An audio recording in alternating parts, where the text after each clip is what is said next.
their position in the press at the moment. Now, the points he made about credit and how it's used are very important and have developed on a scale far bigger, probably, than even he could have predicted.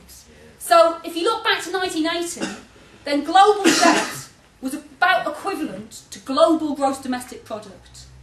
Now, global debt is 3.5 times global domestic product. There's been a huge growth in the amount of debt. And if you can't get your head around what that means for the global economy, we can all get our heads around what it means for us. Because if you look at the British working class, we're one of the most indebted in the world. We owe, in our personal debt, more than the country produces in a year. It's this vast level of personal indebtedness. And it's kept us going. It's perhaps meant we could afford holidays. Perhaps your parents have been able to pay your tuition fees on the credit card. The fact that house prices were going up meant people felt that they were getting richer if they happened to own a house.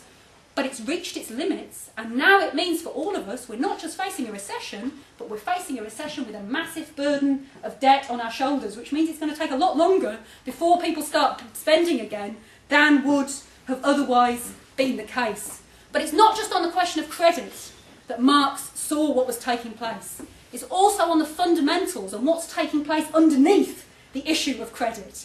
Because he described, as I said earlier, the basics that capitalism is a blind system and it's driven by the desire to make a profit rather than for people's needs. So when the capitalists decide where to invest, what to invest in, it's not what's socially useful.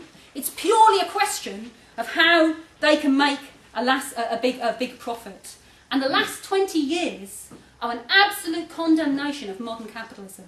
Because the reality is, the levels of investment in actually doing something useful, making things in industry, they're at record lows. And yet the capitalists have been making absolutely huge profits. But it hasn't been profitable for them to put that back into industry, into production.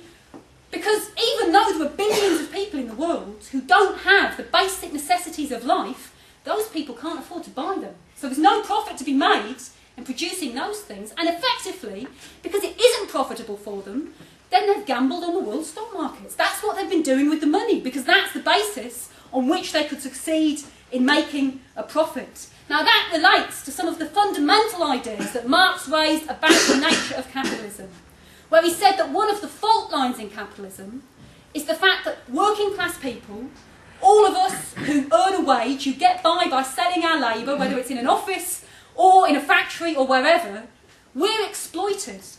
And the capitalists make a profit on the bait because they don't pay us the full value of that labour, of our work.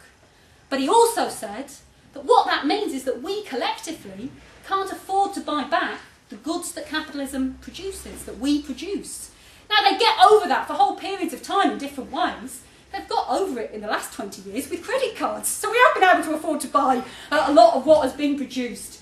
But underlying that fault line in capitalism has actually been getting much worse. Because after all, think about what's taken place.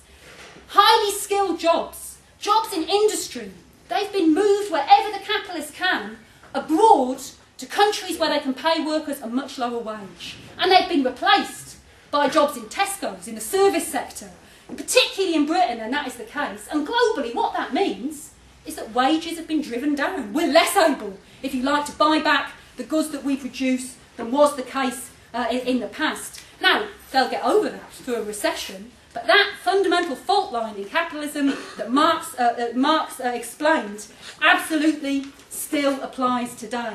Now, you could say a lot more about what Marx thought, but there's not really time to do that, because I want to go on to another thing he thought, which is that it's not just a question of what's wrong with capitalism, it's what you can do about it, how we can fight to change things, because he wasn't an academic philosopher. He saw his role of explaining the mechanics, the workings of capitalism to working class people in order to arm them politically to fight for a different, better world, a socialist world. So that's how Karl Marx saw his role. Now, what will socialists fight for in the current situation? I want to start with a few quite moderate seeming demands. For example, it's raised in the editorial of The Socialist this week, which I'd urge you all to buy if you haven't got it, about the question of regulation. Because all of a sudden, capitalism has discovered regulation. They think it's fantastic, and what's needed to sort the system out is more regulation. regulation. I mean, it's ironic. I was debating on Radio 2 the other week with this woman from this neo-Thatcherite think tank, and her answer was regulation. As if the neo-Thatcherites and the Blairites come to that, aren't the people who've been getting rid of regulation, of arguing it's the devil's work to regulate anything, and you had to let the market regulate itself. Now the market's in a great big mess, and they've suddenly decided regulation wouldn't be such a bad thing after all. But when they talk about regulation, regulation by who? Who's going to do the regulating? As it says in the Socialists, if you're talking about bankers regulating, well, you're talking about the robbers being regulated by their assistants, basically. It's not going to make any difference. We would raise, why shouldn't ordinary people get to look at the books of the banks? After all, the US Congress are looking at the books of the banks in order to give them a whole heap of cash in the US at the moment. Why not the American population? Why shouldn't they get to look and decide what the banks can and can't afford, can and can't afford to give? And the same would apply over here, and not just to the banks. Look at Centrica, who own British Gas. The CEO of Centrica is the man who said, if you're cold this winter, wear 2 jumpers. Well, they're saying they can't afford to pay a windfall tax. The government is refusing to even consider forcing them to. We would say, let the pensioners, let the unemployed, let the people with young families, let's have committees of them to look at the books of Centrica and decide whether they can afford to cut the price of people's fuel this winter or not. But of course that's not enough. After all, we are pretty certain that Centrica would say no, the pensioners can't come and look at our books, you're not allowed to. And we would go beyond that. We'd also raise the question of nationalisation, of bringing those big companies into democratic public ownership. After all, we've had a little taste of nationalisation in Britain with the nationalisation of Northern Rock. The government nationalised it to stop it collapsing in the hope they'll be able to sell it back to the private sector in the future. So it's not what we would want. And let's face it, it really isn't what we would want. It's like giving nationalisation a bad name.